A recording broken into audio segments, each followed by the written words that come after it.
हाँ जी सही। यहाँ पर अगर आप ध्यान देंगे तो ए नेट अगर आपको निकालना है तो A1 इंटू A2 करना पड़ेगा। A1 के लिए अगर आप ध्यान दीजिएगा तो ये आपके पास नॉन इन्वर्टिंग ओप एम्प है, तो 1 प्लस Z2/Z1 आएगा। इंटू A2 के लिए अगर आप ध्यान देंगे तो ये आपके पास इन्वर्टिंग ओप एम्प है, तो माइनस Z4/Z3 आएगा।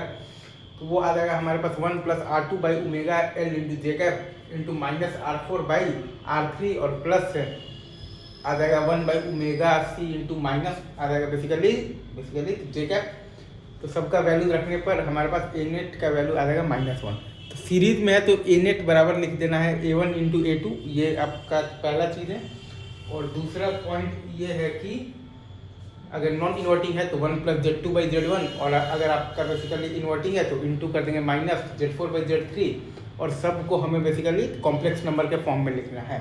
अगर वहाँ पर बेसिकली इंडक्टर है तो ओमेगा L इंटू जे कैप, अगर RC सर्किट है तो R3 और प्लस 1/ओमेगा C इंटू माइनस का जे कैप, और R2 है तो R2, R4 है तो R4।